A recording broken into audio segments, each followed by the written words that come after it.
പുതിയതായി നമ്മൾ എന്തെങ്കിലും ഒരു കാര്യം ചെയ്യാൻ പോവാണ്. ഇപ്പോൾ ഒരു ബിസിനസ്, ഒരു ഷോപ്പ് ഓപ്പൺ ചെയ്യാനായിട്ട് വിചാരിച്ചു. ആദ്യം തന്നെ ഓടിപ്പോയി ഒരു കടയ്ക്ക് അഡ്വാൻസ് കൊടുത്തിട്ട് കട എടുക്കല്ല ചെയ്യുക. നമ്മൾ മെൻ്റലി പ്രിപ്പയർഡ് ആവും. അതായത് നമ്മുടെ ഷോപ്പ് എങ്ങനെ വേണം, അതിൻ്റെ ഉള്ളിലേക്ക് എന്തൊക്കെ തിങ്സാണ് ഇറക്കേണ്ടത്, അതിൻ്റെ ഫിനാൻസ് എങ്ങനെ കൈകാര്യം ചെയ്യണം, അതിലത്തെ റാക്കുകൾ എങ്ങനെയാവണം, അങ്ങനെ A to Z എല്ലാ കാര്യങ്ങളും നമ്മൾ മാനസികമായിട്ടൊക്കെ ഒരുവിധം തീരുമാനിച്ചിട്ടുണ്ടാവും. പക്ഷേ ആ സമയത്തായിരിക്കും നമ്മൾ ഈ ഒരു കാര്യം നമുക്ക് ഏറ്റവും അടുപ്പുള്ള ഒരാളോട് പറയണത്. അത് ചിലപ്പോൾ വീടിൻ്റെ ഉള്ളിലുള്ള ആളായിരിക്കാം, അല്ലെങ്കിൽ പുറത്തുള്ള ആളായിരിക്കാം, ആരെങ്കിലും ആവട്ടെ. അയാളോട് നമ്മൾ ഈ കാര്യം പറയും. വെറുതെ ആവശ്യമില്ലാത്ത പണിക്ക് പോകണ്ട. അയാൾ പറയുന്ന ഫസ്റ്റ് കമൻറ്റ് അതായിരിക്കും. 100% മെൻ്റലി പ്രിപ്പയർഡായ നമ്മൾ ഈ ഒരൊറ്റ ഡയലോഗിൽ ബലൂണിൻ്റെ കാറ്റഴിച്ചു വിട്ട പോലെയാവും. പിന്നെ നമ്മൾ ആ വശത്തേക്ക് തന്നെ ചിന്തിച്ചൊന്നും വരില്ല. എല്ലാവരുടെ കൂട്ടത്തിലുണ്ട് അതുപോലുള്ള ആരെങ്കിലുമൊക്കെ. 4ഉം 8ഉം വയസ്സുള്ള 2 കുട്ടികൾ. ചേട്ടൻ അനിയനാണ്. അച്ഛനമ്മയും വയലിൽ ജോലിക്ക് പോകും. അവർ ജോലിക്ക് പോകണത് നടന്നിട്ടാണ് പോണത്. അതൊരു ഉൾഗ്രാമമാണ്. കിലോമീറ്ററുകളോളം നടന്നിട്ട് വേണം ജോലി സ്ഥലത്ത് എത്തണം എന്ന് വെച്ചെങ്കിൽ. അങ്ങനെ വണ്ടിയൊന്നും ഇല്ല അവിടെ. അപ്പോൾ അവർ പോണ സമയത്ത് മക്കളുടെ അടുത്ത് പറഞ്ഞു, വരരുത് ഞങ്ങളുടെ അടുത്തേക്ക്, ഇവിടെ ഇരുന്ന് കളിച്ചാൽ മതിയിട്ടാന്ന്. എന്ത് ചെയ്യരുത് എന്ന് പറയണോ അതാണല്ലോ ആദ്യം ചെയ്യുക കുട്ടികൾ. നമ്മളങ്ങനെയൊക്കെ തന്നെ ആയിരുന്നില്ലേ.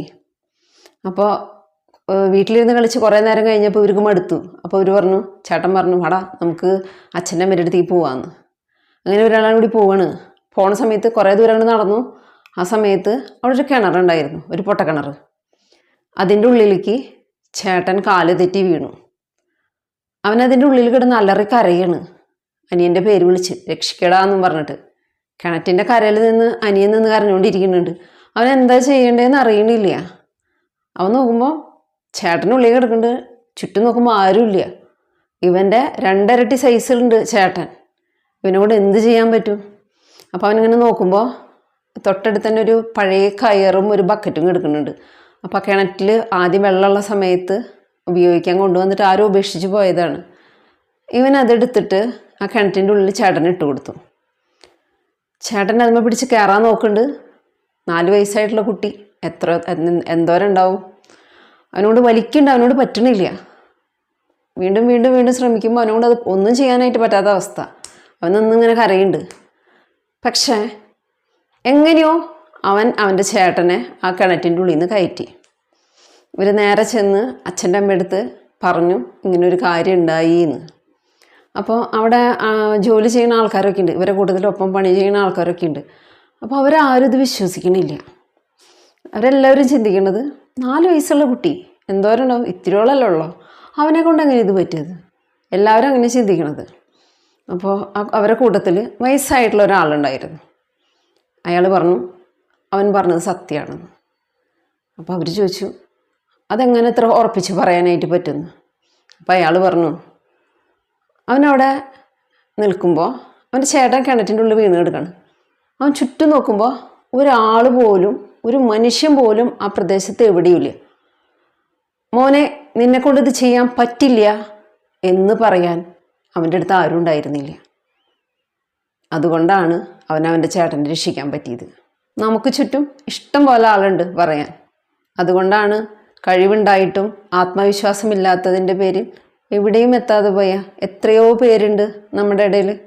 ജനിച്ചു വീണൊരു കുട്ടി നടന്നു തുടങ്ങുമ്പോൾ എത്രയോ പ്രാവശ്യം വീഴും എന്ന കാരണം കൊണ്ട് ഈ ലോകത്ത് ഏതെങ്കിലും ഒരു കുട്ടി ഞാനിനി നടക്കില്ല എന്ന് തീരുമാനിച്ചിട്ടുണ്ടോ? 1 വയസ്സായിട്ടുള്ള ഒരു കുട്ടി പോലും നമുക്ക് അത്രയും വലിയൊരു പാഠം ജീവിതത്തിൽ പഠിപ്പിച്ചു തരുന്നുണ്ട്. നമ്മളൊരു കാര്യം തീരുമാനിച്ചിട്ടുണ്ടെങ്കിൽ ധൈര്യമായിട്ട് മുന്നോട്ട് പോവുക. മറ്റുള്ളവർ പറയുന്നതൊന്നും നോക്കണ്ട.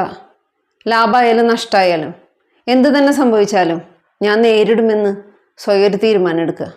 എത്ര കാലം മറ്റുള്ളവർ തരുന്ന ആത്മവിശ്വാസത്തിൽ ജീവിതം മുന്നോട്ട് പോകും? ജയിക്കുന്നതിനേക്കാൾ കൂടുതൽ പാഠങ്ങൾ പഠിക്കുന്നത് തോൽവികളിൽ നിന്നാണ്. ഒരു കമ്പനിയിൽ ഇൻ്റർവ്യൂവിന് ചെന്ന 2 പേരോട് അവിടുത്തെ മാനേജർ ചോദിക്കുകയാണ്, ഈ ജോലി കിട്ടിയില്ലെങ്കിൽ നിങ്ങൾക്ക് എന്ത് തോന്നുന്നു? ആദ്യത്തെ ആൾ പറഞ്ഞു, എനിക്ക് ഭയങ്കര വിഷമാവും. രണ്ടാമത്തെ ആൾ പറഞ്ഞു, കമ്പനിക്ക് ഭാഗ്യമില്ല എന്ന് കരുതുന്നു. അതാണ് സെൽഫ് കോൺഫിഡൻസ്, ആത്മവിശ്വാസം. നമ്മളിൽ പലർക്കും ഇല്ലാത്തത്. വർഷങ്ങളോളം നമ്മൾ ജീവിച്ച നമ്മുടെ വീട് കണ്ണ് കെട്ടി ഒരു ദിവസം അതിൻ്റെ ഉള്ളിലേക്ക് വിട്ടിട്ട് എന്തെങ്കിലും ഒരു സാധനം എടുത്തുകൊണ്ട് വരാൻ പറഞ്ഞു കഴിഞ്ഞാൽ നമുക്ക് പറ്റുമോ? കണ്ണില്ലാത്ത ഒരാളായിരുന്നു വെച്ചെങ്കിൽ അയാൾക്കറിയാൻ പറ്റും കൃത്യമായി എവിടെയൊക്കെ എന്തൊക്കെ ഉണ്ട് എന്നുള്ളത്. കുറവുകളുള്ളവർ പോലും ജീവിതത്തിന് അതിജീവിക്കുമ്പോൾ നമ്മളെ കൊണ്ട് ജീവിതത്തിന് ജയിക്കാൻ പറ്റില്ലേ? കണ്ണും കൈയും കാലും മൂക്കും ഒക്കെ ദൈവം കറക്റ്റായിട്ട് നമുക്ക് തന്നു. പക്ഷേ കറക്റ്റ് അല്ലാത്തത് നമ്മൾ മാത്രമാണ്.